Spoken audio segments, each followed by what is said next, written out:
الحمد لله رب العالمين والعاقبة للمتقين والصلاة والسلام على رسوله سيدنا محمد وعلى آله وأصحابه أجمعين أما بعد فأعوذ بالله من الشيطان الرجيم بسم الله الرحمن الرحيم إن الصلاة تنهى عن الفحشاء والمنكر وقال النبي صلى الله عليه وسلم الصلاة عماد الدين فمن أقامها فقد أقام الدين ومن هدمها فقد هدم الدين أو كما قال عليه الصلاة والسلام اللهم صل على سيدنا محمد وعلى آل سيدنا محمد وبارك وسلم وكرم عليه அளவிலா அருளும் நிகரிலா அன்பு கொண்ட எல்லாம் அல்ல அல்லாஹ்வின் திருநாமம் ஓதி ஆரம்பம் செய்கின்றேன். சாந்தியும் சமாதானமும் ஈருலக செல்லாம் அகிலத்தின் அருள்கொடை பிரபஞ்சத்தின் தேவொளி நம் உயிரின் மேலாகிய கண்மணி நாயகன் ஹஜ்ரத் முஹம்மது ரசூலுல்லாஹ் ஸல்லல்லாஹு அலைஹி வஸல்லம் அன்னவர்களின் மீதும் அன்னாரின் அடிச்சுவற்றை பின்பற்றி வாழ்ந்து வழிகாட்டிய உத்தம சத்திய சஹாபாக்கள், தாபிஈன்கள், தபஅத் தாபிஈன்கள், அவுலியாக்கள், நாதாக்கள், ஷுஹதாக்கள், குறிப்பாக பரக்கத்து நிறைந்த ஜும்மாவுடைய நன்னாளில் அல்லாஹ்வுடைய இல்லத்தில் சகலித்திருக்கிற நாம், நம் மக்கள், உலக மூமின்கள் அனைவர் மீதும் அல்லாஹ்வின் பேரருள் என்றென்றும் நீண்ட நிலவட்டுமாக. ஆமீன். அல்ஹம்துலில்லாஹ். கண்ணியத்திற்கும் மரியாதைக்கும் உரிய அல்லாஹ்வின் நல்லடியார்களே, அருமையான மூமின்களே, சகோதரர்களே, அல்லாஹ் ஜல்ல ஜலாலுஹு ஒரு அற்புதமான மார்க்கத்தை வாழ்க்கையின் வழிமுறையாக அல்லாஹ் நமக்கு தந்திருக்கிறார். இந்த மார்க்கம் என்பதும் இந்த இஸ்லாம் என்பதும் வாழ்க்கையின் நெறியாகும். ஏனைய சமூகங்களில் இருக்கிற பொதிகள் வணக்கம் வேறு வாழ்க்கை வேறு என்ற கண்ணோட்டத்தில் தான் அந்த சமூகங்கள் பயணிக்கிறது. ஆனால் அல்லாஹ் நமக்கு அருள் இருக்கிற இந்த மார்க்கம் வாழ்க்கை தான் வணக்கம், வணக்கம் தான் வாழ்க்கை, இரண்டும் வேறு வேறு அல்ல என்பதை அல்லாஹ் நமக்கு உணர்த்தி காண்பிக்கிறான். ஒரு வினாடி நான் மூமினாக பிறந்ததின் காரணத்தை ஒரு அடியான் யோசித்து விட்டால் வாழ்நாள் முழுவதும் அல்லாஹ்வுக்கு ஷுக்ர் செய்து கொண்டே இருப்பார். ஈமான் இல்லாத மக்கள் சந்திக்கிற 99 விழுக்காடு பிரச்சனைகள் ஒரு மூமினுக்கு வருவது இல்லை. அதற்கு ஒற்றை காரணம் அவருடைய ஈமான். ஈமான் என்றால் நம்பிக்கை. அந்த நம்பிக்கை முழுவதும் அல்லாஹ்வின் மீதும், அல்லாஹ்வுடைய ரசூலின் மீதும், வேதங்களின் மீதும், மறுமை நாளின் மீதும், மன்னரையின் மீதும், எழுப்பப்படுவதன் மீதும் அவர் கொண்டிருக்கிற அழுத்தமான நம்பிக்கை தான் ஒரு மூமினை எல்லா பிரச்சனைகளிலிருந்தும் காப்பாற்றிக் கொண்டிருக்கிறது. இந்த நம்பிக்கையை விதைப்பதற்கு அல்லாஹ்வுடைய ரசூல் எடுத்துக்கொண்ட காலம் 13 ஆண்டு காலம். அவ்வளவு சாதாரணமாக ஒரு விஷயத்தை மனிதன் நம்பிவிட மாட்டார். ஒரு மூமின் அழுத்தமாக சொல்லுகிறார், கபர் இருக்கிறதா? இருக்கிறது. 6 அடி கபருக்குள் என்ன நடக்கும்? எல்லா செய்திகளையும் நம்புகிறார். மறுமையில் எழுப்பப்படுவோமா? எழுப்பப்படுவோம். என்னென்ன நடக்கும் என்பதையெல்லாம் நம்புகிறார். இதையெல்லாம் யார் சொன்னார்கள் என்றால் அல்லாஹ் சொன்னார், அல்லாஹ்வுடைய ரசூல் சொன்னார்கள், குர்ஆன் பேசுகிறது. இந்த நம்பிக்கையை விதைப்பதற்காக அல்லாஹ்வுடைய ரசூல் எடுத்துக்கொண்ட கால அளவு 13 ஆண்டு காலம். வெறும் விரல் விட்டு எண்ணுகிற அளவுக்கு தான் நம்பிக்கையாளர்கள் உருவானார்கள். ஏன்னா மனுஷனுடைய மனம் அவ்வளவு இறுக்கமானது. சாதாரணமான எந்த விஷயங்களையும் அது நம்பிவிடார். நம்மை விடவும் அறிவாளிகளாக வாழ்ந்தவர்கள் பெருமானாரிடம் தொடர்ந்து கேள்விகள் முன்வைத்தார்கள். 13 ஆண்டு கால போராட்டமும் முழுக்க முழுக்க அந்த மனங்கள், இறுதிய மனங்களை இளகிய மனங்களாக மாற்றுவதற்கும், அசத்தியத்தை சுமந்து நின்ற மனங்களை சத்தியத்தில் ஏற்க வைப்பதற்கும் பெருமானாருக்கு தேவைப்பட்ட கால அளவு 13 ஆண்டு காலம். பிறகு அந்த மனங்களில் பதித்த ஈமான் சர்வதேச உலகத்திற்கு போய் சேருகிற அத்தனை வேலையும் அருமைக்குரிய சஹாபாக்களுக்கு சொந்தமானது.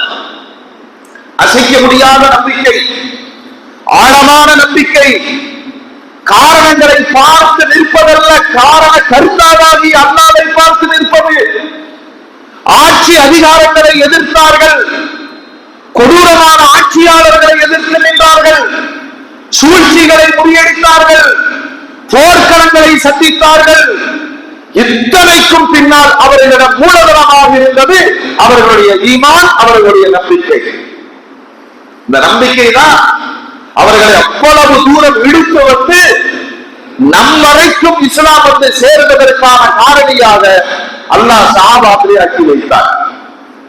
மூமின்களே, மூமின்களே, இந்த ஈமான் எந்த அளவு என்னிடத்தில் உறுதியாக இருக்கிறது என்பதை ஒவ்வொரு மூமினும் சுய பரிசோதனை செய்யும். பெருமானார் ஸல்லல்லாஹு அலைஹி வஸல்லம் சொல்வார்கள், என்னத்தான் முஸ்லீம் நான் முஸ்லீம் அப்படின்னு கடந்து போய்விடுகிற செய்தி அல்ல. இந்த ஈமான் ஒவ்வொருவருக்குமானது. அல் ஈமான் யஸ்தாரு வ யன்குஸ், கூடும் குறையும். ஈமான் சொல்லுங்க, கூடும் குறையும். நல்ல ஆளுங்க, நல்ல குணமானவர், நல்ல தொழிலாளி, என்ன நடந்துச்சு தெரியலங்க, சீட்டாடி இருக்காரு, மது குடிக்கிறாரு, பள்ளி பக்கமே வரமாட்டேங்கிறார். இவைகளுக்கான பின்னணி காரணம் என்னவென்று சொன்னால் ஈமான் கூடும் குறையும். சிலரிடம் ஈமானை இல்லாத இடத்திலிருந்து அல்லாஹ் உருவாக்கி விடுவான், சிலரிடம் இருக்கிற ஈமானை பறித்து விடுவான். இந்த வண்டி எடுக்கும் போது வெயிட் செக்அப் பண்றாங்க, ஏர் இருக்கா, பெட்ரோல் இருக்கா, தினசரி அல்ல வினாடிக்கு வினாடி தன்னுடைய ஈமானை சுய பரிசோதனை செய்ய வேண்டும். நபிகள் நாயகம் ஸல்லல்லாஹு அலைஹி வஸல்லம் சொல்வார்கள், தன்ஜு ஈமானக்கும் பிகௌலி லா இலாஹ இல்லல்லாஹ், அடிக்கடி லா இலாஹ இல்லல்லாஹ்வை சொல்லி உங்கள் ஈமானை புதுப்பித்துக் கொள்ளுங்கள், வலுப்படுத்துங்கள். நபிகள் நாயகம் ஸல்லல்லாஹு அலைஹி வஸல்லம் சொன்னார். மூமின்களே, எல்லா விஷயத்தையும் யோசிக்கிறோம், எல்லா காரணங்களையும் தேடுகிறோம், ஆனால் அசல் காரணத்தை நாம் மறந்துவிட்டோம். பையன் தப்பு பண்றான், குடும்பத்தில் ஒரே குழப்பம், வாழ்க்கையே சோதனையா இருக்கு,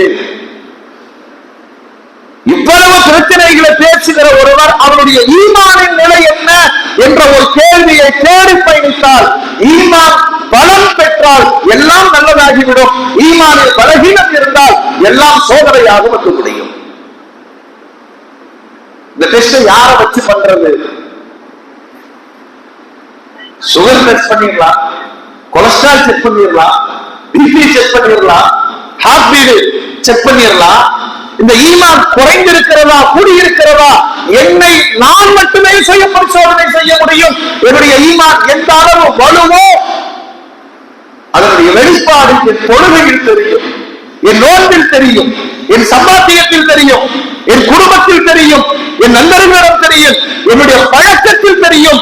வாழ்க்கையை தீர்மானிப்பதின் அஸ்திவாரம் ஈமானிய பலம். இதுக்கும் வாழ்க்கைக்கு சம்பந்தம் நினைச்சா நம்மள மாதிரி முட்டாள்கள் யாரும் இருக்க முடியாது. வாழ்க்கையோடு சம்பந்தப்பட்ட அடிப்படை பாடம் ஈமான். அல்லாஹ்வுடைய ரசூலிடம் வந்து நின்றவர்களுக்கான பதில் என்ன? நாயகமே, ரசூலுல்லாஹ், அநியாயமான வாழ்க்கை வாடுகிறேன், மாற்றம் உண்டா? லா இலாஹ இல்லல்லாஹ் சொல்லுங்க. விபச்சாரத்தில் வீழ்ந்து கிடக்கிறேன், மாற்றம் உண்டா? லா இலாஹ இல்லல்லாஹ் சொல்லுங்க. கொலை வெறியோடு வாழ்ந்து கொண்டிருக்கிறேன், மாற்றம் உண்டா? லா இலாஹ இல்லல்லாஹ் சொல்லுங்க. இரக்கமே இல்லாமல் வாடுகிறேன், மாற்றம் உண்டா? லா இலாஹ இல்லல்லாஹ் சொல்லு. ஈமான் உள்ளே வந்து விட்டால், அந்த ஈமான் பலமடைந்து விட்டால் எல்லாம் நல்லதாக அமைந்துவிடும். உங்கள் ஈமான் குறித்து நீங்கள் சுய பரிசோதனை செய்யுங்கள். நபிகள் முஹம்மது ஸல்லல்லாஹு அலைஹி வஸல்லம் நமக்கு கற்றுத் தந்த பாடம். மோமின்களே, நம் மக்களோடு தினசரி பழகிற நம் குழந்தைகளோடு இந்த ஈமானிய பயிற்சியை, சோதனையை என்றையாவது செய்திருக்கிறோமா? சாதாரண பேச்சுக்கள், குடும்பத்தோடு சாப்பிடுகிறோம். மகன் ஒரு நாளைக்கு, மகன் இந்த சாப்பாட்டை தந்தது யார்?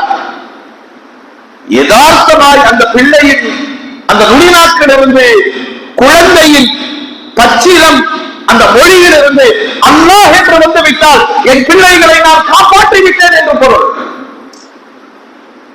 ஆனா நம்ம படிக்க வச்சதுல பிள்ளை சொல்லுவான், லாபம் ஆயிடுச்சு. அந்த ஈமானுக்கான பயிற்சி பட்டறையை நான் என் பிள்ளைகளிடம் கொண்டு போய் சேர்க்கவில்லை. நம்பிக்கைங்கிறது ரொம்ப தூரம் போக வேண்டியது இல்லைங்க. எல்லாரும் பேசலாம், மருத்துவர்களை எழுப்புகிறார்களே. அனுமானமான விஞ்ஞானத்தின் மீது அதீத நம்பிக்கை உண்டு. ஆனால் விஞ்ஞானத்தினுடைய ஒரே ஒரு அளவுகோல், நடக்கலாம், அவ்வளவுதான். 100% நடக்கும் என்று எந்த விஞ்ஞானியும் வாதிட முடியாது. சாப்பிடுறோம், விஞ்ஞானத்தை வைத்து அழகாய் பேசுகிறார். இந்த சின்ன உணவு குழாய் வழியாக எவ்வளவு உணவுகள் இறங்குகிறது. கோல்ட்ரிங்க்ஸ் குடிக்கிறாரு, உடனே பிரியாணி சாப்பிடுறாரு, உடனே டீ குடிக்கிறாரு, வீடாவும் போடுறாரு, ஐஸ்கிரீமும் சாப்பிடுறாரு. இத்தனையும் அந்த உணவு குழாய் உள்வாங்குகிறதே. சூட்டையும் குளிர்ச்சியையும் கடுமையையும் மென்மையையும் எதையும் அது மறுதளிக்காமல் உள்ள இழுக்கிறது. பிறகு என்ன நடக்கிறது? கொட்டப்பட்ட உணவுகள். நபிகள் நாயகம் ஸல்லல்லாஹு அலைஹி வஸல்லம் சொல்வார்கள், உலகத்தில் கொட்டப்படும் பைகளில் மோசமான பை உணவு பை என்று சொன்னார். எல்லாத்தையும் கொட்டிட்டு நாம கலரை சுற்றுகிறோம். விஞ்ஞான உலக மருத்துவம் சொல்லுகிறது, நீ போட்ட ஒவ்வொரு குப்பையையும் உள்ளே ஒரு மிஷின் பிரிக்கிறது. சட்டை எல்லாம் பிரிக்கிறது. ஒரு துறை ரத்தமாக்குகிறது, சர்க்கரையை பிரித்தெடுக்கிறது, உப்பின் அளவை எடுக்கிறது, காரத்தின் அளவை எடுக்கிறது, இரும்பை எடுக்கிறது, தாதுவை எடுக்கிறது. எவ்வளவு வேலை உள்ள நடக்குது. அத்துணையும் இலவசமாய். பிறகு சிறுகுடல் பெருகுடலுக்கும் கழிவுகளை பலமாய் வெளியே தள்ளுகிறது. சாதாரணமாக கடந்து வருகிறோம். சாப்பிட்டேன், கழித்தேன், ஆரோக்கியமாக இருக்கிறேன். ஆனால் மூமினுக்கு பாடம் என்ன தெரியுமா? நபிகள் முஹம்மது ஸல்லல்லாஹு அலைஹி வஸல்லம் சொன்னாங்க, இத்தனைக்கும் பின்னால் அல்லாஹ் வேலை செய்கிறான். இத்தனைக்கும் பின்னால் அல்லாஹ் வேலை செய்கிறான். சாப்பாட்டை எடுத்து வைக்கிறதுக்கு இந்த கைகளுக்கு சக்தி தந்தவன் யார்? சோகல படுத்திருக்கிறோம். அப்போ பாருங்க, நம்ம பேசுறோமா இல்ல, நான் நினைச்சா சாப்பிடுவேன், நான் நினைச்சா செஞ்சிருவேன். ஒரு சின்ன நரம்பின் பிடி உறுப்பு செயல்படாமல் போகிறது. அவர்களுக்கு தான் இந்த கையினுடைய செயல்பாட்டின் அருமை தெரிகிறது. கையை இயக்கியவன் ரப்பு. வாய் வரைக்கும் கொண்டு போனான், நாட்டில் பட வைத்தான். முனிங்களே, பெருமானாருடைய அழகான ஒரு சுண்ணத்து இருக்கிறது. மிஸ்வாக் செய்ய வேண்டும், நாவை வழிக்க வேண்டும். 10,000 சுவை மொட்டுக்கள் இந்த நாக்குகளில் இருக்கிறது. கண்ணாடிக்கு முன்னால் இன்று நாக்கை நீட்டி பாருங்கள். யார் இந்த அற்புதத்தை நடத்துவது? சுப்ஹானல்லாஹ். 10,000 சுவை மட்டுகள் விதவிதமா விதவிதமா எந்த டேஸ்டை கொடுத்தாலும் இந்த நாம உணர்கிறது, ரசிக்கிறான், சாப்பிடுகிறான். உள்ள போகிறதா? ஒரு ஃபேக்டரி வேலை செய்யுது, டாக்டர் சாதாரண சொல்லிட்டு போயிடுறார். என் ரப்பு வேலை செய்கிறான். அவன் கொடுத்த அமானிதமான உடல், அவன் கொடுத்த அமானிதமான உயிர், நிர்ணயிக்கப்பட்ட காலம், அதுவரைக்குமான பயணம், இந்த பயண ஓட்டத்திற்கான அத்தனை வேலைகளையும் ரப்பு செய்கிறான். அதனால பெருமானார் சொன்னாங்க, சாப்பிடுறதுக்கு உட்கார முன்னாடி அது ஒண்ணு ஆசை, சாப்பிடணுங்கிறது ஆசை. ஆனா அல்லாஹ் கூப்பிட்டுக்க, பிஸ்மில்லா சொல்லி சாப்பிடு, வலது கையால் சாப்பிடு, கொஞ்சம் கொஞ்சமா சாப்பிடு. ஏன்னா இதுக்கு பின்னாடி வேலை செய்யக்கூடியவன் அல்லாஹ். சாப்பிட்டியா சாப்பிட்டியா அல்ஹம்துலில்லாஹ் ஒரு வார்த்தை சொல்லு. செயல்பாடுகள் தானாய் பிறப்பதில்லை. ஈமான் எந்த அளவு இருக்கிறதோ, ஈமான் எந்த அளவு பலப்பட்டு இருக்கிறதோ அந்த அளவு இந்த வேலைகள் தானாக பிறக்கும். முஃமின்களே, அதனாலதான் இஸ்லாம் ஆரம்ப பாடமா 10 ஆண்டுகள் வரைக்கும் ஒரு குழந்தைக்கு மார்க்க கடமைகள் எதுவுமே கிடையாது. ஈமான் குறித்த பலம் அந்த குழந்தையின் மனங்களில் விதைக்கப்படும். ஒரு சின்ன குழந்தை சொல்லணும், உனக்கு சாப்பாடு தந்தது யார்? பெரியவங்கள சொல்றது இல்லை, அல்லாஹ். உனக்கு நீரை தந்தவன் யார்? அல்லாஹ். உனக்கு மூச்சு சுவாசத்தை தந்தவன் யார்? அல்லாஹ். உன்னை தூங்க வைத்தவன் யார்? அல்லாஹ். உன்னை எழுப்பியவன் யார்? அல்லாஹ். இந்த பயிற்சிக்கு பிறகு 10 ஆண்டுகளுக்கு பிறகு அவருடைய கடமைகள் தானாக பிறந்துவிடும். 13 ஆண்டு கால போராட்டம் பெருமானார் நம்பிக்கையை விதைப்பதற்காக.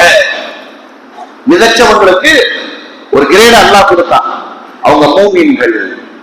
அதனாலதான் பாசத்தோடு அல்லாஹ் அழைக்கிறான், நம்பிக்கையாளர்களே.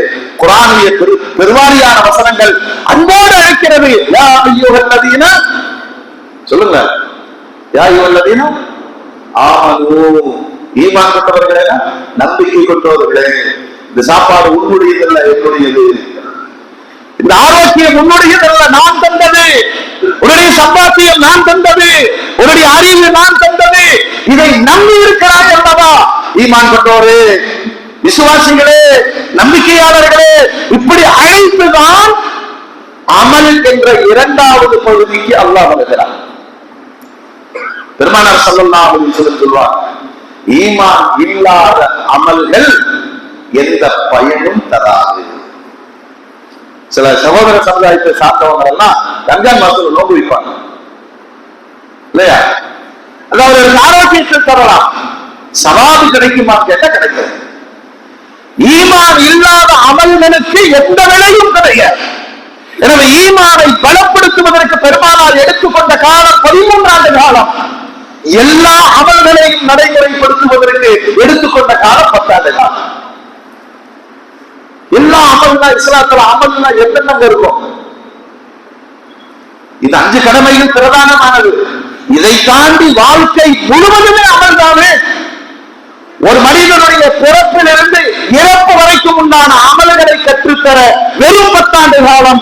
அதை நம்புவதற்காக, நம்ப வைப்பதற்காக எடுத்துக்கொண்ட காலம் சொல்லுங்க 13 ஆண்டு காலம். அப்படின்னா இங்க ஒரு சைக்காலஜியை பெருமானார் சொல்லி தர்றாங்க. இந்த பசங்க டீ வாங்கிட்டு ஓடிடுவான். அப்புறம் வந்து கேட்பான், சக்கரை போட்டா சக்கரை இல்லாமையா? சக்கராங்கிறதுல ஓடிடுவான், திரும்ப வருவான், லைட்டா வேணுமா, மீடியமா வேணுமா, ஸ்ட்ராங்கா வேணுமா. முதலில் அவனுக்கு ஒரு பழக்கத்தை உருவாக்குகிறோம். மற்றவர்கள் சொன்னதை முதலில் நிதானமாக கேள். 2 வேலை செய்யாத, 3 வேலை செய்யாத, தினசரி வாழ்வதானே. பெருமானார் ஸல்லல்லாஹு அலைஹி வஸல்லம் எல்லா விஷயத்திலும் உன்னுடைய நம்பிக்கையை நீ உறுதிப்படுத்து, நிதானமா உறுதிப்படுத்து. காலங்கள் எடுத்துக்கொள், நேரம் எடுத்துக்கொள். பிறகு அமல்கள் சாதாரணமாய் வசப்பட்டு விடும் என்று அல்லாஹ்வுடைய ரசூல் பயிற்சி அளிக்கிறார். இது எல்லாத்துலயும் இருக்கு. நான் தொழுது வர்றேன் அப்படின்னு நேரம் போயிட்டு அரைக்குறைய ஒரு அப்படி தட்டி கட்டி வேடிக்கை பார்த்து தொழுது சனம் கொடுத்துட்டு தொழுதுட்டேன் அப்படின்னா அந்த தொழுகையை பெருமானார் சொல்வார்கள், பேப்பரை கசக்கி மூஞ்சியில எரிகிற மாதிரி அல்லாஹ் இந்த தொழுகையை எரிந்து விடுவான், எந்த பிரயோஜனமும் இல்லை. ஒரு தொழுகையாளி தொழுகைக்காக புறப்பட்டு வருகிற பொழுது அவருடைய ஈமான் வேலை செய்யும்.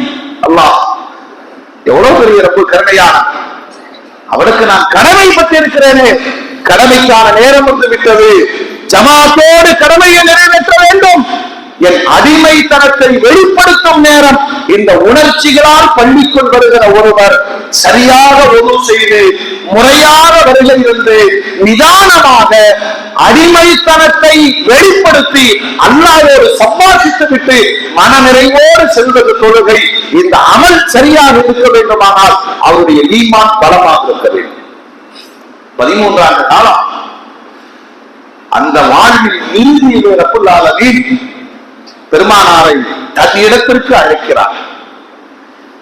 மேராஜுடைய பயணம் இல்லையா, பெருமானாருக்கான மிகப்பெரிய முஅஜிஸா. திட்டமிட்டு அல்லாஹ் அழைத்து செல்கிறார். ஒரு நீண்ட வரலாறு. அல்லாஹ்வுடைய சந்திப்பில் பெருமானாருக்கு கொடுத்த முதல் அமல் தொழுகை. 50 நேர தொழுகை கொடுத்தார். போராட்டங்களுக்கு பிறகு 5ஆக சுருக்கப்பட்டது.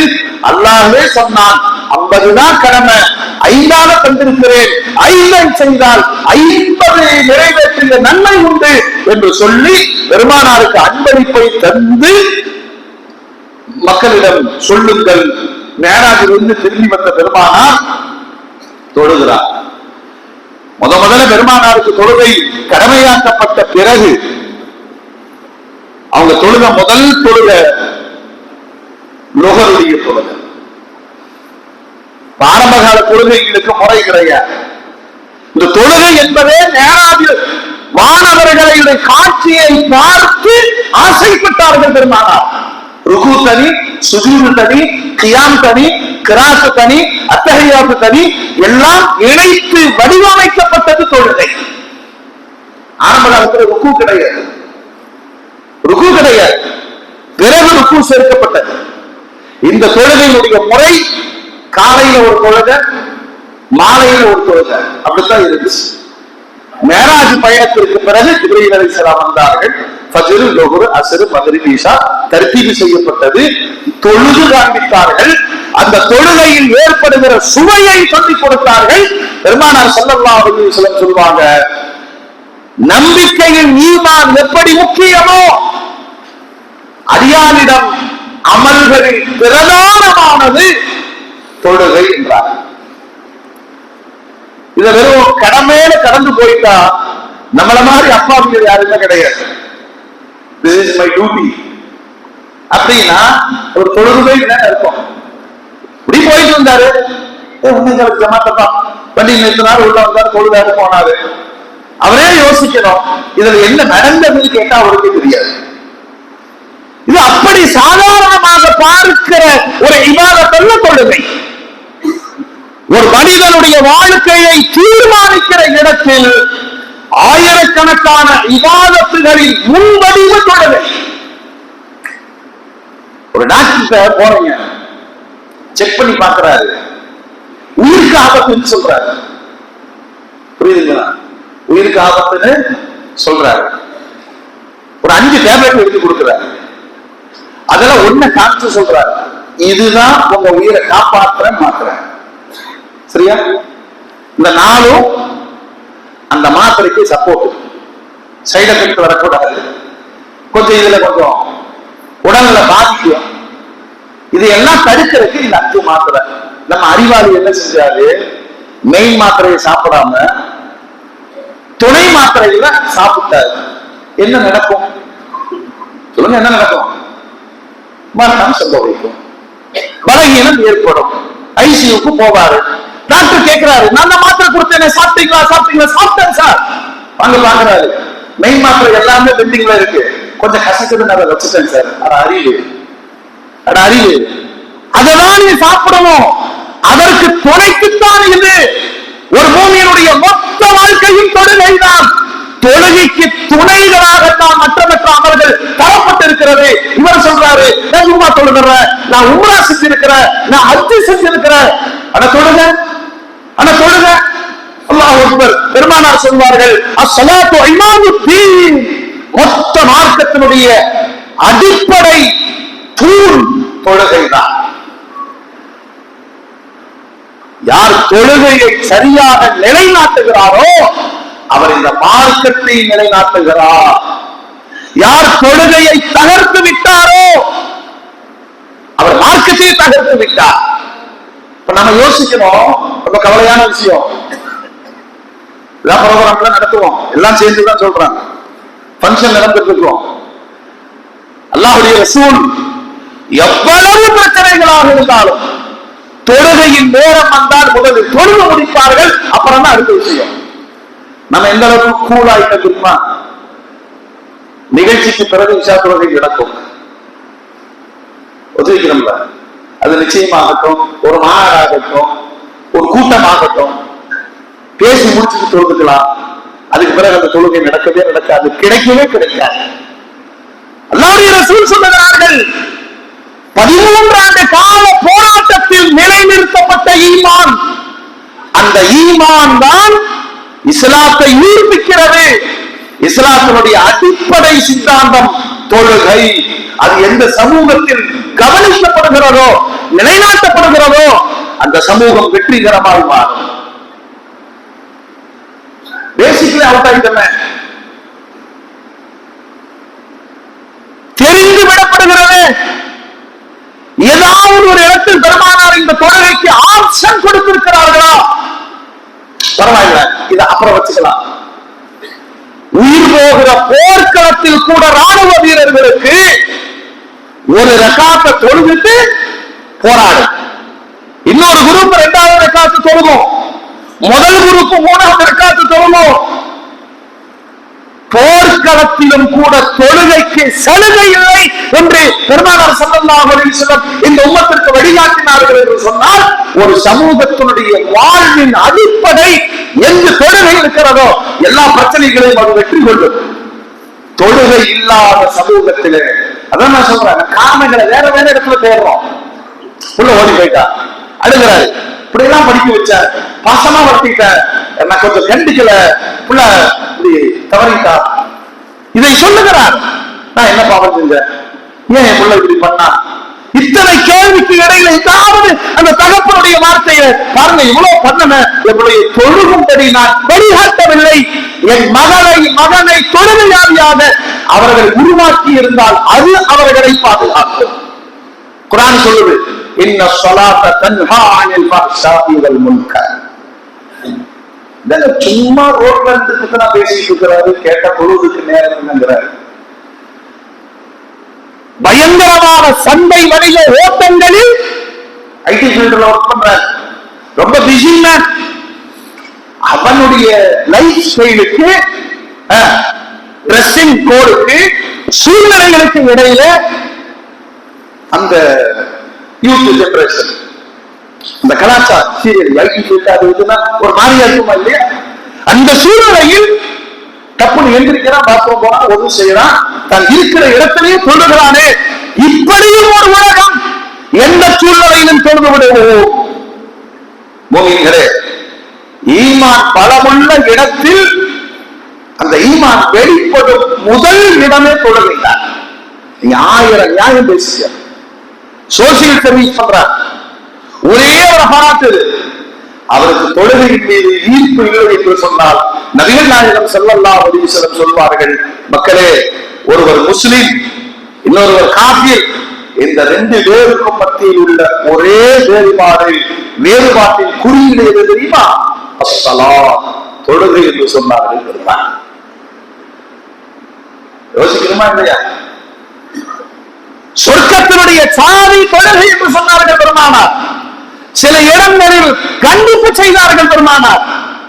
வாங்க சொல்லி ஜமாத்துக்கு வரலன்னு சொன்னா இளைஞர்களை அழைத்து சென்று வீடுகளுக்கு தீ வைப்பேன் என்று சில இடங்களில் இந்த மிரட்டல் தொழிலை பெருமானார் எடுத்ததன் காரணம் என்ன தெரியுமா?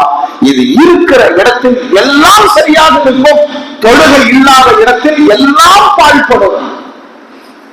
அடிப்படை. ஏன்னா அல்லாஹ்வை மறந்திருக்கிற நேரத்துல தட்டி எழுப்புவதுதான் பாம்பு சத்தங்கள்.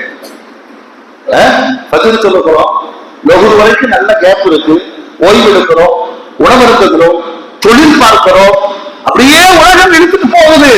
நிறைவு தராத வாழ்வு, ரூபாயை முதலீடு பண்ணி தொழில் பார்க்கிறவனுக்கு 1 காசு தான் லாபம். 1 கோடி முதலீடு செய்து லட்சங்களை பார்க்கிறான். 2 பேருடைய மனநிலை என்ன அப்படின்னா, நம்ம தான் சொல்லிக்கணும். 1 கோடி கணக்கில் இன்வெஸ்ட்மெண்ட் பண்ணியிருக்காருங்க. ஆனால் அவர் சொல்றார், இவ்வளவு பெரிய இன்வெஸ்ட்மெண்ட் பண்ணி என்ன பண்றது, 1% தான் கிடைக்குது, ஒரு 2% தான் கிடைக்கணும்ல, அந்த நிம்மதி இல்லை. இவன் சொல்றான், என்னையா பொழப்பு, 1 ரூபா 1 காசு, இதெல்லாம் வாழ்வா? இந்த கணக்குகளை தாண்டி நபிகள் நாயகம் ஸல்லல்லாஹு அலைஹி வஸல்லம் சொல்லுகிறார்கள், தொழுகையை கடைபிடிக்கிற சமூகம் எல்லா கவலையும் ஓடிட்டு இருக்காங்க. மிகுந்த கடமை ஒண்ணுமே நடக்கல, காசை காணோம். ஏதாச்சும் பேலன்ஸ் செக் பண்ணி பாக்குறாரு, யாரும் அமௌண்ட் அனுப்பி இருக்காங்களா, சரக்கு அனுப்பியாச்சு, இந்த பணம் வரல. இந்த பக்கம் பாக்குறாரு, கரண்ட் பில்ல கட்டணும், மளிகை ஜாமானத்துக்கு காசு கொடுக்கணும், காலேஜ் ஃபீஸ் கட்டணும், பிள்ளைக்கு வேற மாப்பிள்ள வந்திருக்கு, இத்தனையும் யோசிக்கிறார். பணக்காரனோ ஏழையோ, பணக்காரனுக்கு அவருடைய பணத்தின் அளவு கவலை, ஏழைக்கு சொல்லுங்க மறுமையின் அளவு கவலை, அவ்வளவுதான். ஆனால் கவலை எல்லாருக்குமே ஒன்றுதானே. கதி கலங்கி நிற்கிறார், அடுத்த வினாடியை தீர்மானிக்க முடியாத பலகீனம். இப்படி துவண்டு போகிற நேரத்துல லொஹருடைய பாங்கு சத்தம் கேட்கிறது, அவன் ஈமான் விழிக்கிறது, ஓடோடி பள்ளிக்கு வருகிறான், எல்லாத்தையும் மறக்கிறான். போப்பா, பிறந்ததுல இருந்து இதுதான் பிரச்சனை, நீதான் எல்லாம் தந்த. ஒது செய்கிறான், சுன்னத்து தொழுகிறான், 4 ரக்காத்து தொழுகிறான், கையேந்து கேட்கிறான், வாழ்க்கையில எங்க போனாலும் பிரச்சனை, இதுக்கு முடிவு மௌத்து மட்டும்தான் எனக்கு நல்லா தெரியும், நிம்மதியை நீதான் தரணும் அல்ல, ரிஸ்கை நீதான் தரணும் அல்ல. இந்த 4 ரக்காத்து தொழுகை கடமை என்பதை தாண்டி மனோரீதியாக அங்கு ஒரு மாற்றம் பெற்று, அந்த காலையில் இந்த டென்ஷன் லொஹர் தொழுகைக்கு பிறகு அவரிடம் இருப்பதில்லை. வெளியில ஒவ்வொரு வார்த்தை சொல்லிக்கிட்டே போறாங்க, அவ்வளவு இப்படி திக்குன்னா பழகி இருக்கும். அதனுடைய அர்த்தம் என்ன தெரியுமா, நான் என்ன இப்படி நின்னாலும் இப்படி நின்னாலும் நீ தந்தாதான் நடக்கிறது அப்படின்னு மன சமாதானம் அடைத்து கொண்டு வீட்டுக்கு திருப்புவதாமே. இல்லைன்னு சொன்னா இந்த வியாதியால் தற்கொலை செய்வதை தவிர வேறு வழி இருக்க. யாருக்கு பிரச்சனை இல்லை, எப்படி பிரச்சனைகளை எதிர்கொள்கிறார்கள். நம்ம நினைக்கிறோம் கிடையாது. நண்பர்கிட்ட போய் சொல்றோம், நண்பர்கிட்ட போய் சொல்றோம், எல்லா வியாபாரமே இல்லைன்னு, நீ நாச்சு பரவாயில்லடா, ஏன் நிலைமை, அவன் கண்டு கணக்கா பிரச்சனை சொல்லுவான். 2 பேரும் சேர்ந்து முதலாளிகிட்ட போனா முதலாளி கோடிக்கணக்கான பிரச்சனை சொல்லுவாரு. பிரச்சனையிலிருந்து யாரும் தப்பிப்பதில்லை. ஆனால் ரிலாக்ஸ், என் ரப்போடு நான் இணைந்திருக்கிற நேரத்தில் என் மனம் அமைதி பெறுகிறது. அவன் ஒரு வார்த்தையை சொல்லுகிறான், லா ஹவ்ல வலா குவத்த இல்லா பில்லாஹ், அல்லாஹ் நீ இன்றி எதுவும் நடக்காது. இப்ப என்ன செய்யலாம் தெரியுமா, இந்த பற்றுதல் எல்லாம் குறைகிறது. அவர் தந்தா நடக்கும், காசு வந்தா நடக்கும், இவர் நம்ம சந்திச்சுட்டாருன்னா நடக்கும், அப்பாயின்மெண்ட் கிடைச்சிருச்சுன்னா நடந்துரும், எல்லாத்தையும் தூக்கி எறிகிறான். என் ரப்பு நாடினால் நடக்காததெல்லாம் நடந்துவிடும். இந்த ஈமானுடைய பலத்தை மீண்டும் புதுப்பித்தது அவருடைய நோக்கத்தொழுகை. இப்ப கொஞ்சம் ஆசுவாசம் ஆயிட்டார், வீட்டுக்கு போறாரு, சாப்பாடு ருசியா இருக்கு. பல பேர் சொல்றது சாப்பாடவே இருக்க மாட்டேங்குங்க, ஒண்ணு இல்லை, மனசுல வேற கவலைகள், வேற எதிர்பார்ப்புகள், ஏக்கங்கள், கவலைகள் தீராதா சாப்பிடுகிறார். சுவையான உணவு கூட அவருக்கு சுவைப்பதில்லை, மனம் அங்கே லயிப்பதில்லை. காரணம், இந்த கவலைகளுக்கு தீர்வை அல்லாஹ்விடம் தேட வேண்டும் என்ற தொழுகையின் வழியை அவர் விட்டுவிட்டு வேறு வழிகளில் தேடினார். கவலை நிரந்தரமானது. கரெக்டா? டாக்டர் கேட்கிறாரு, ரொம்ப கவலைப்படுவீங்களோ, டென்ஷன் அதிகமா, சில வார்த்தைகள்லாம் கேட்பாரு, யோசிச்சு வைக்கிறது. அந்த டென்ஷன் எப்படி வரும், அது எப்படி போகும், இப்படி கேட்கிறாரு. பணிச்சுமை அதிகமா, ரொம்ப யோசிப்பீங்களா, என்ன இருக்கிறது, எல்லாரையும் உடமாக்கிவிடும் இந்த கவலைகளும் சிந்தனைகளும். இடையிடையே லொஹருக்கு வந்தார், பகல் பொழுதில் ஏற்பட்ட எல்லா கஷ்டங்களும் அந்த 4 ரக்காத்தும் ஒரு துவாவும் சமநிலைக்கு அவரை கொண்டு வந்து சேர்க்கும். அப்ப வீட்டுக்கு போய் சாப்பிட்டாரு, கொஞ்ச நேரம் மனைவிட்டு வாங்கிட்டு பேசுறாரு, என்ன இது டென்ஷன் இல்லாம இருக்கிறீங்க, அந்த அம்மா கேட்குது. இப்ப பார்த்தாலும் வந்து வந்து விடுக்குவாரு, இல்ல இருக்கிறதான வியாபாரத்துல யாரும் இல்லைன்னா ரொம்ப பார்த்து தருவான். இப்படி நல்லதா மாறிட்டான, நல்லா சாப்பிடுறாரு, நல்ல உறக்கம். உறக்கம் நீடித்து விடக்கூடாது. அசருடைய பாம்பு எழுகிறார், இறப்புடைய கடமையை முடிக்கிறார். வியாபாரம் சூடு பிடிக்கிற நேரம், வெயில்தான மக்கள் வருவார்கள், பணிகள் நடக்கும். கல்லால காசை பார்க்கிறார். காலையின் கவலை எல்லாம் பறந்து போகுது. காலையினுடைய கவலை எல்லாம் பறக்கும். 1000 ரூபாய்க்கு அவ்வளவு கஷ்டப்பட்டு இருந்தோம், 1 மணி நேரத்தில் 10,000 ரூபாய் வியாபாரம் ஆயிடுச்சு. குதூகலம் அடைகிறார். இன்னும் கொஞ்சம் வியாபாரம், யாருக்கா பேராசை விட்டது அப்படிங்கிற போது மதுரைக்கு வாங்கு அழைக்கப்படுகிறது. பணமா மனமா, பணமா மனமா, போராட்டம். வினாடியில கல்லாவை சாத்துகிறார், பொறுத்து வந்துடுறாரு. அவர் வெற்றி பெற்று விடுகிறார். 1000 10,000 வரும் என்று எதிர்பார்த்து மறுமையை இழந்து விடுகிறார். ஒரு மூமின், ஒரு மனிதன். பெருமானார் சொல்லுவார்கள், இந்த தொழுகைகள் தான் உங்கள் வாழ்க்கையை இயக்கிட்டே இருக்கு. மகிழ்ச்சிக்கு வந்தவரு சுக்குர் செய்யறாரு, எல்லாம் லகுல காசு இல்லாத அழுத, நல்ல தூக்கத்தை கொடுத்தரப்பு, மகிழ்ச்சிகளை வியாபாரத்தை கொடுத்தரப்பு, அந்த வியாபாரத்தை பறக்கத்தையும் கூட எல்லாம் போடுறாரு, உழைக்கிறார். இரவு செல்லுகிற பொழுது நன்றி கடனாக இஷாவையில் கொடுத்து விட்டு போகிறார். கோவில்களே, பெருமானார் ஒரு வார்த்தை சொல்லுவார்கள், இன்றைக்காவது நாம் இதை கணக்கு போட்டு பார்த்து எல்லாரும் கணக்குல குடி. வியாபாரமே செய்ய மாட்டாங்க, கணக்கு கட்ட சொல்லுவாங்க. 1 லட்ச ரூபாய் இன்வெஸ்ட்மெண்ட் பண்றோம், மாசம் 3000 சம்பாதிக்கிறோம், அப்படி பண்றோம் இப்படி பண்றோம். இஎம்ஐ 10 வாங்கி வச்சுக்கிறது, எப்படா கட்டுவார்? அங்க இப்படி வரும், இங்க இப்படி வரும், இப்படி கட்டுவார். எல்லாம் வருவாங்க, எல்லாத்தையும் செய்து போயிடுவாங்க. ஒரு கணக்கை யோசித்து பாருங்க. பெருமானார் சொல்லுவார்கள், ஒரு மனிதன் எதை அதிகமாக விரும்புகிறானோ அதை பற்றியே பேசுவார். அதிகமா பொம்பளையை விரும்புறவன் எதைத்தான் பேசணும் சொல்லுங்க? சுத்தி முத்தி எங்க வந்தாலும் அங்கதான் விரும்பார். அதிகமாக பணத்தை விரும்புபவன், அவன் கால்குலேஷனே பார்த்தீங்கன்னா 2.5 3.5. இன்னைக்கு ஷேர் மார்க்கெட் ஏறிடுச்சு. கோல்டோட ரேட் தெரியுமா? திருப்பதி முடிக்கிற கோல்டு ரேட் எனக்கு எப்படியா தெரியணும்? வண்டிக்கு பஞ்சர் ஓட்டனா 15 ரூபாய் கிடைக்கும். எனக்கு இருக்கு கோல்டு ரேட் தெரியணும். யார் எதனை குறித்து அதிகம் பேசுவாரோ அதனை விரும்புகிறார். எதை விரும்புகிறாரோ அதை அதிகமாக பேசிக் கொண்டிருப்பார். நாம் அல்லாஹ்வை விரும்புகிறோம், நாம் அல்லாஹ்வை விரும்புகிறோம், விரும்ப சொல்லுகிறான். அதிகமாக அல்லாஹ்வை பேசுங்கள், பேசுகிறோம். ஆனால் நாம சோதிச்சு பார்த்ததில்லை. ஒரு நாளைக்கு என் வார்த்தைகள் அல்லாஹ் என்று எத்தனை முறை உச்சரிக்க சொல்றது சாதாரண கணக்கு. இன்ஷாஅல்லாஹ் நீங்க போட்டு பாருங்க.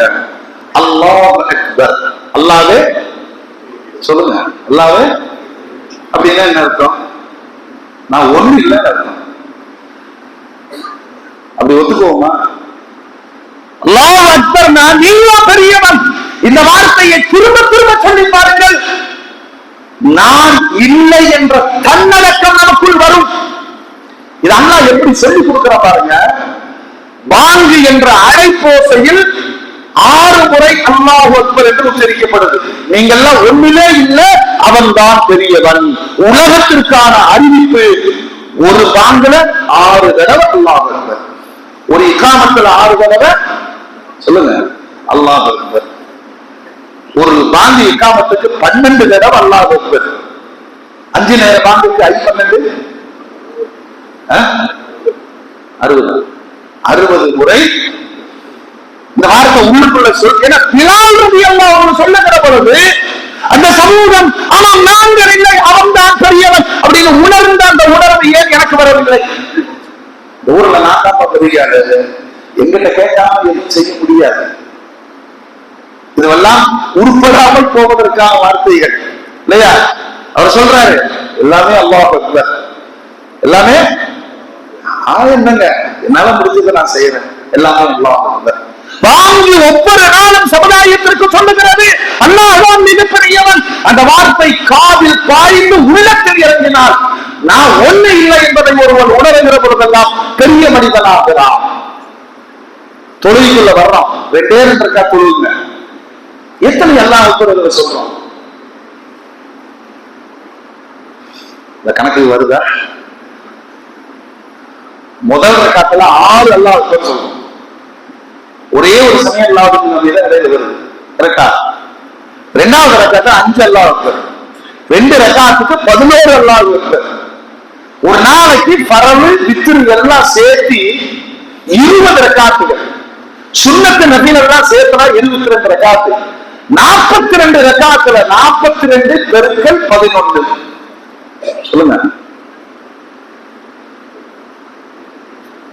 கணக்கு போட்டு அடுத்த சும்மா சொல்லுவோம். எனக்கு நானே சொல்லுகிறேன், அல்லாஹு அக்பர் அல்லாஹு அக்பர் அல்லாஹு அக்பர். ஒரு வார்த்தையை திரும்ப திரும்ப அல்லாஹ் சொல்ல வைக்கிறார். நீ இல்லை நான் இருக்கிறேன், நீ இல்லை நான் இருக்கிறேன். இந்த சைக்காலஜி டாக்டர் என்னங்க பண்ணுவாரு? கன்சல்டிங் ஃபீஸ் 5000 ரூபாய், அப்பாயின்மெண்ட் 6 மாசம் கழிச்சுதான் அவரை பார்க்க முடியும். அது வரைக்கும் ஹயாத்தா இருப்போமா?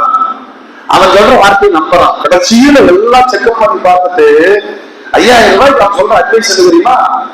நைட்டு நீங்க தூங்க போகும்போது கை கால் கழிப்பீங்க, ஓகே பாஸ். பெட்ல உட்காந்துக்கீங்க, ஓகே பாஸ். போர்வையெல்லாம் எடுத்து போத்திக்கீங்க, ஓகே பாஸ். 1 2 3 4 எல்லாம் ஆரம்பிங்க. 100 சொல்ல போது தூங்கிடுவீங்க. அட லூசு, இதைத்தான் எங்க ரசூலுல்லாஹ் ஒது செய்து கொள் என்று சொன்னார்கள். ஒது செய்து கொள் என்று சொன்னார்கள். சுப்ஹானல்லாஹ் 33, அல்ஹம்துலில்லாஹ் 33, அல்லாஹு அக்பர் 33, லா இலாஹ இல்லல்லாஹ். உனக்கு நிம்மதியான தூக்கம் கிடைக்கும். உடல் அசதிக்கு கொடுக்கிறேன் என்று சொல்பவர்கள் ஃபாத்திமா நாயகம் போய் பெருமானார் சொன்னாங்க, யா ரசூலுல்லாஹ் நிறைய வீட்டு வேலை, நிறைய வீட்டு வேலை, மாமாட்டுகிறேன், கிணற்றில் நீர் இறைக்கிறேன், பாத்திரங்கள் கழுவுகிறேன், வீட்டு வேலைகள் போக பேரித்தம் கொட்டைகளை காய வைக்கிறேன், ஆற்றில் பால் கறக்கிறேன், குழந்தைகளை கவனிக்கிறேன், உடல் வேதனை யா ரசூலுல்லாஹ் எனக்காக வேலை செய்வதற்கு ஒரு அடிமையை தாருக்கிறேன். பெருமானாரிடம் வேண்டி நிற்கிறார்கள் ஏழை பாத்திமா. பெருமானார் சொல்றாங்க, பாத்திமா நம் குடும்பத்திற்கு அது தகுந்தது அல்ல, வேலைக்காரங்க வச்சுக்கிற அளவுக்கு நாம பயங்கரமான ஆள் கிடையாது. ஆனா நான் ஒண்ணு சொல்றேன், எல்லா வேலையும் முடித்து விட்டு தூக்கத்திற்கு நீ தயாராகும் போது உது செய்து கொண்டு அல்லாஹ்விடத்துல துஆ செய்து கொண்டு 33 சுப்ஹானல்லாஹ், 33 அல்ஹம்துலில்லாஹ், 33 அல்லாஹு அக்பர் இதை ஓதிட்டு படுமா, பகல் முழுவதுமான உடல் வலி வேதனை காணாமல் போய்விடும். எழுகிற பொழுது ஃப்ரெஷ்ஷா எந்திரிப்பாய். அதனால உலகமே இன்றைக்கு சொல்லுகிற அந்த தஸ்பீஹுக்கு தஸ்பீஹை ஃபாத்திமான்னு பேர் இருந்துச்சு. அது பேர் என்ன? இந்த வார்த்தைகள் என்ன செய்துவிடும்? நம்ம நம்பல, தூக்க மாத்திரையின் மீது இருக்கிற நம்பிக்கை சுப்ஹானல்லாஹ்வின் மீது இல்லையே. ஒரு கணக்கு போட்டு பாருங்க. அல்லாஹ்தான் பெரியவன். இந்த வார்த்தை நம்ம இயக்க வைக்கிற பாதி பூஸ்ட் வாங்குற இத்தனை தடவை 12 தடவை ஒரு நாளைக்கு 60 தடவை தொழுகையில, அப்புறம் ஃபஜ்ரிலையும் அஸ்ரிலையும் சுப்ஹானல்லாஹ் அல்ஹம்துலில்லாஹ் சொல்லுங்க. அல்லாஹ் அக்பர் 3:39 வருங்க 99. கிட்டத்தட்ட ஒரு தொழுகையாளி ஒரு நாள் முழுவதும் அவன் பேசுகிற பேச்சுக்களில் ஏறத்தாழ 420க்கும் அதிகமான அல்லாஹ் அக்பர் என்று சொல்லுகிறான். பிறகு அல்லாஹ்வுடைய பாதுகாப்பிலிருந்து அவன் எப்படி வெளியேற்றப்படுவான்? தொழுகையாளிக்கு மட்டும் கிடைப்பது. மோமின்களை யோசித்து பாருங்கள். பெருமானார் ஸல்லல்லாஹு அலைஹி வஸல்லம் சமுதாயத்திற்கு வாழ்க்கையின் தொடக்கத்தில் இருந்து தொழுகை என்று சொன்னவர்கள் சக்கராத்துடைய நேரத்தில் ரூஹ் பிரிகிற பொழுது சொன்ன வார்த்தை என்ன தெரியுமா? அஸ்ஸலாத் அஸ்ஸலாத். தொழுகையிலே கவனமாக இருங்கள். தொழுகையை விட்டுட்டா எல்லாம் போயிடும், தொழுகையை பிடிச்சுக்கிட்டா எல்லாம் வந்துடும். நீங்கள் யோசிக்கிற எல்லா பிரச்சனைகளுக்கும் தீர்வாகுதான். ஹதீஸ்கள்ல வருது, ஆயிஷா ரலியல்லாஹு அன்ஹா சொல்றாங்க, என் பெருமானார் மனிதர் தான், மனித உணர்வுகள் இருந்தது, மனித உணர்ச்சிகள் இருந்தது, வறுமை இருந்தது, பொருளாதார பிரச்சனை இருந்தது, சமூக பிரச்சனை இருந்தது. அல்லாஹ்வுடைய ரசூல் அதற்கான ரெமிடி, அதற்கான தீர்வு என்ன வச்சிருந்தாங்க? ஆயிஷா ரலியல்லாஹு அன்ஹா சொல்றாங்க, எவ்வளவு முக்கியமான பிரச்சனைகள் பெருமானாருக்கு தோன்றினாலும் தீர்வாக தொழுதுதான் தீர்வை தேடுவார்கள்.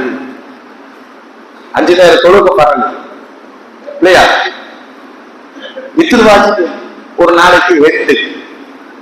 ஜும்மாவை பெருமானார் சொல்லும் போது ஏழைகளின் பெருநாள் ஹஜ் என்று சொன்னார்கள்.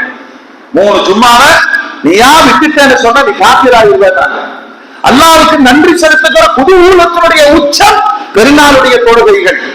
காலையில சுபு தொழுதுட்டு அப்படியே உட்கார்ந்து ஃபிக்ர் செய்ய சூரியன் உதயமாகிற பொழுது இஷ்ராக்கு தொழுகை, அதற்கு பிறகு துஆ தொழுகை.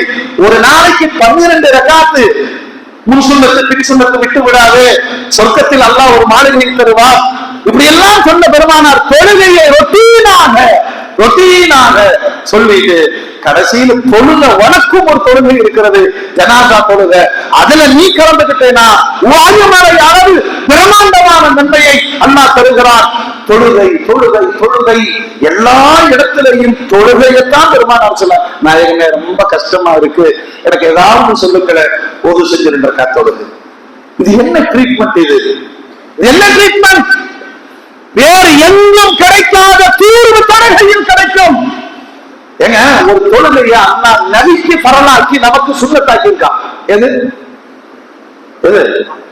தஹஜ்ஜுத் நபிக்கு பரலாது. நம்ம எதிர்த்து தொழுகிறோம். பெருமானார் சொன்னாங்க, தொழுகைகளே அல்லாஹ்வுக்கு மிக விருப்பமானது. உலகம் உறக்கத்தில் இருக்கிற பொழுது நீ எழுந்து தொழுவது. அல்லாஹ் நம்மளை பாதுகாக்கணும். இந்த ஜெனரேஷன் தஹஜ்ஜுத்ல தான் தூங்க போவாங்க. தஹஜ்ஜுத்ல தான் எழுதி வச்சுக்கோங்க. 40 வயசு மேல எவரும் ஆள முடியாது. எல்லா உடல் உறுப்புகளும் செயல்பட்டு விடும், செயல் முடக்கம் ஏற்பட்டு விடும். அல்லாஹ்வுடைய வரையறைகளை மீறி நடக்கிற காரணத்தினால் இந்த சமூகத்துடைய கொந்தளிப்பு என்ன, அவமானப்பட்டு தலை குனித்து நிற்கிறோம்.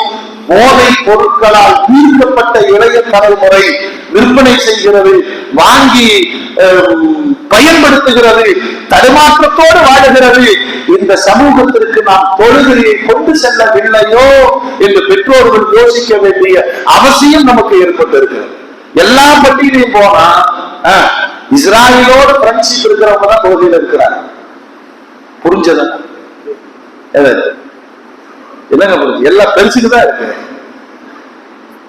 அவங்களுக்கு தெரியுது, எனக்கு தான் மௌத்தா போடுவோம், தொழுகையோட மௌத்தா இருக்கும். அது சாதனை அல்ல. உன் பிள்ளை எங்க இருக்கான்? தூங்கிட்டு இருக்கான்.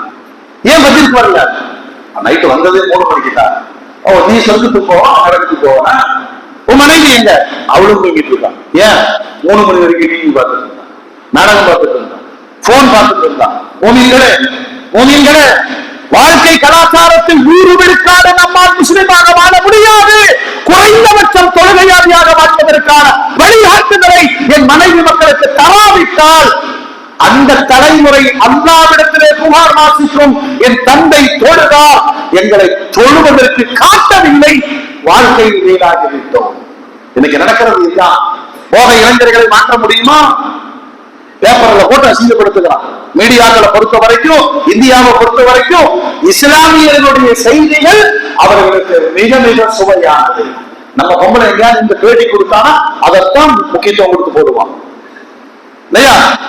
நாடு முழுவதும் கோவையில 10க்கும் மேற்பட்ட இளைஞர்கள் ஒரு கிட்டத்தட்ட 20 பள்ளிவாசலை பார்த்து சத்தம் கிராஸ் ஆகி கன்ஃபியூஸ் ஆகுவாங்க. 12 மணிக்கே ஒதுப்பான்னு சொல்லிடுறான். இது லோகர ஆசரா ஒரே கன்ஃபியூஸ் ஆகும். இப்படியான மொஹல்லா சூழலில் நீங்க யாரோ பையன் நினைக்கிறீங்க, இப்ப தங்கச்சி பையனா இருப்பான், ஏன் உன் பையனா இருப்பான், உங்க அண்ணன் பையனா இருப்பான், உங்களோட படிச்சவனா இருப்பான். எப்படி பாதை மாறி போனார்கள். போதை பொருள் என்பது மார்க்கத்தில் தடை செய்யப்பட்ட ஹராம் என்பதை தாண்டி அதை விற்பனை செய்கிற துணிவு ஒரு சமூகத்தை குற்றவாளியாக ஆக்குகிற அளவுக்கு வக்கிரவங்கள் எப்படி உருவானதுன்னா, பேசிக் அடிப்படையில் நோக்கி பார்த்தா தொழுகை இல்லாத குடும்பங்களில் இத்தகைய சூழல்கள் ஏற்பட்டுவிடும். தொழுகைக்கு அடிமைப்படுத்தப்பட்ட குழந்தைகள் ஆட்படுத்த முடியாது என்பதை தயவுகூர்ந்து சமூகம் உணர வேண்டும். பெரியவங்க பட்ஜெட்க்கு வர்றது சாதனையே கிடையாது. நல்லா டெய்லி பார்க்கணும். மாமூல் கஸ்டமர் இதுதான். புது கஸ்டமர் ஒருத்தனை காணாம அவர் லொக்குன்னு இருக்கும் போதே போயிடுவாரு. ஏன் உன் பையன் வராதது குறித்து உனக்கு கவலை வரல? உன் மனைவி எழாதது குறித்து ஏன் கவலை வரவில்லை? அப்ப நீங்க தூக்க வராம பட்ஜெட் வந்திருக்கீங்க. உண்மைதான சொல்லுங்க. உனக்கு தூக்க வரல, ஏன் உசுர் எடுக்கிறீங்க? எங்கே இளைஞர்கள் உண்மை அதுதான் கேட்கிறேன். என் வீட்டு பையன் பட்ஜெட் வேற எல்லாம் நீங்க என்ன வேணா சொல்லிட்டு காலேஜ் போயிட்டான், டியூஷன் போயிட்டான், மார்க்கெட்ல இருக்கிறான், பட்ஜெட் ஃபஜ்ருக்கு மட்டும் பதில் சொல்லுங்க. ஒரு குடும்பம் முழுமையாக இருப்பது ஃபஜ்ருடைய நேரம். தொழுது கொஞ்ச நேரம் கழிச்சுக்கோங்க. ஓய்வுக்கு நிறைய நேரம் இருக்கிறது. அல்லாஹ்வுடைய ரசூல் மிக கடுமையாக சொன்னார்கள், காபிருக்கும் முஸ்லிமுக்கான வேறுபாடு எதை வச்சு வேறுபாடுன்னு சொல்ல முடியாது. நம்மை விட காபிர்கள் நல்லவர்களாக இருப்பார்கள். தொழுகை இருக்கிற குடும்பம், தொழுகை இருக்கிற சமூகம் உருப்படும். இது சமூகம் சார்ந்த கலாச்சார அடிப்படை. என் பையன் தொழுதுட்டான்னு சொன்னா, காலேஜில் படிக்கிறான், காலேஜ் சார்ந்த தீமைகளுக்கு அவன் அடிபணிய மாட்டான். தொழுகை அவனை காப்பாற்றிவிடும். இது குர்ஆன் சொல்லுகிற வார்த்தை. இன்ன ஸலாத்த தன்ஹா அனில் ஃபஹ்ஷாஇ வல் முன்கர். தொழுகை ஆபாசமான அருவருப்பான பாவச் செயல்களிலிருந்து உங்களை காப்பாற்றும். குர்ஆன் சொல்லுது. வல்ல ரப்பல் ஆலமீன் கொஞ்சம் கவலைப்படுங்க. சமூகத்தோடு எல்லாருமே புலம்புறாங்க. நாங்கெல்லாம் சோத்துக்கு இல்லாம கஷ்டப்பட்டோம், என் பிள்ளைகளை எல்லாம் இப்படி வாழ வைக்கிற. கரெக்டா? கரெக்ட். நல்ல துணி வாங்கி கொடுத்திருக்க, நல்ல எல்லாம் செய்யற கரெக்ட். தொழுக வச்சுயா? வறுமையிலும் தந்தை உன்னை தொழுக வச்சாரு. சொல்லுங்க, சோத்துக்கு இல்லைங்கிற, தொழுதுக்கு வந்தா சோறு நம்ம சொல்லிச்சு. அப்படி வளர்ந்தவங்க எல்லாம் இருக்கிறாங்க. தொழுகாதவங்களுக்கு சோறு விட மாட்டேன்னு சொல்ல தாய் இருக்கு. ஆனா நான் எப்படி இருக்க, அடுத்த சும்மா போய்க்கலாம், சாப்பிடும் ஃபர்ஸ்ட் சாப்பிடும். குடும்பமா போய் ஹோட்டல்ல தீவிரம், மொத்தமா நாசமா போறோம். எல்லாத்துக்கும் தெரியுது. அடுத்தவனை படி சொல்லிட்டு வாழ்க்கையை கவலையோடு நகர்த்தி கொண்டிருக்கிறோம் என்று சொன்னால் இது சமூக கடமை என்பதை உணர்வு. என் வீட்டு பிரச்சனை, உங்க வீட்டு பிரச்சனை அல்ல. சமூகத்தினுடைய இளம் தளிர்கள், குழந்தைகள், இளைஞர்கள் தொழுவதில்லை என்று சொன்னால் ஒரு தலைமுறை காணாமல் போய்விடும். பூமிகளே, வல்ல ரப்பல் ஆலமீன் அந்த ஒரு சிந்தனையோடு இந்த பிள்ளைகளை நீங்க ரொம்பவும் அவளியாக்களாவோ பயங்கரமாக மாற சொல்ல. எங்க இருந்தாலும் தொழுது தொழுது. வீட்டுக்கு போனையா தொழுதியா? உங்க மனைவி கிட்ட ஜும்மா முடிச்சு போய் தொழுதியான்னு கேட்டு பாருங்க. சோழில போயா? கல்யாணமா 20 வருஷம் ஒரு நாள் கேட்டதெல்லாம் திடீர்னு ஒரு ஞானம் வந்துருச்சு. இது நம்முடைய சமூகத்தின் கடமை. பையன் ஸ்கூலுக்கு போன வேற ஊர் தொழுதா இல்ல தொழுவது தொழுது. ஒரு பிராக்டிக்கலா டியூஷன் போட்டாங்க போட ஜமாத்து நமக்கு தொழுது. நான் ஃபஜ்ருக்கு எழுந்து வருகிறேன், தொழுக போலாம், வந்துருவான். தந்தையாலே ஆசிரியர் வந்துருவான்.